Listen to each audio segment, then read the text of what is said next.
let's start off with yesterday's Double Shot newsletter, which you can subscribe to from the front page of our Spectator website.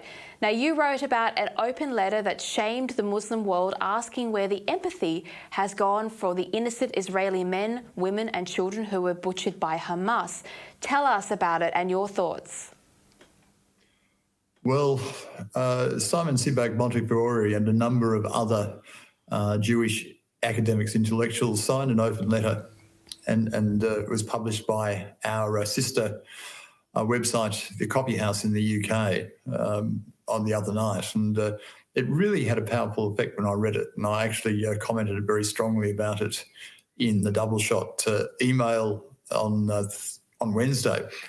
And it really drove home the point that why is it that when we're looking at the barbarity, the atrocities that Hamas committed, that so many people are feeling no empathy for the people who were caught up in that. Not just the actual victims, but also the Jewish people around the world who have connections with it. We've seen it in Australia, we've seen it in the UK and other countries that people are grieving, people are suffering as a result of this barbarity.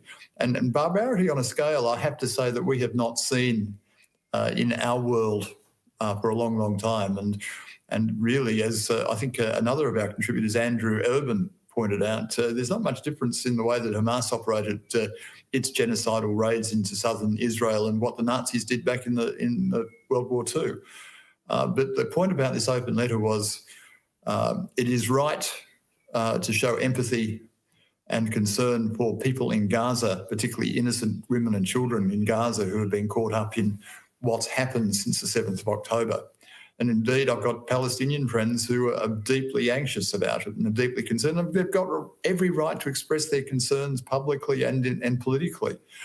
But why is it, particularly the left, and particularly some politicians in Australia, have taken the view that the people who suffered on the Israeli side, who were murdered, who were raped, who were tortured, who were taken away on the 7th of October, somehow don't deserve the same sort of sympathy, the same sort of empathy, the same sort of understanding, because they're Jewish, simply because they're Jewish in a Jewish state, which is what this letter points out. And I just found it so upsetting to think about it. I've been distressed about this since the day of the attacks, when, unfortunately, I saw things online that one seen can never be unseen.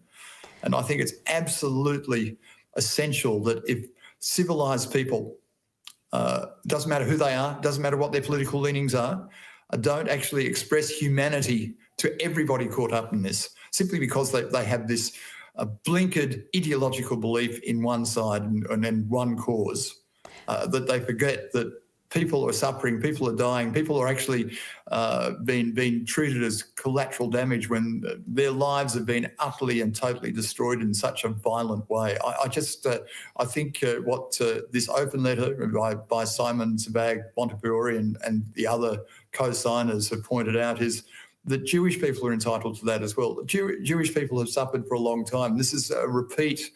It's like history on a repeat rinse cycle, isn't it? It just goes round and round and round. It has gone around like this since the Middle Ages and before that. Well, and now we're seeing this barbarity in this day and age. And we where we had the situation earlier this week where the Israeli Defence Force had to have a press briefing to show images that no person should have to see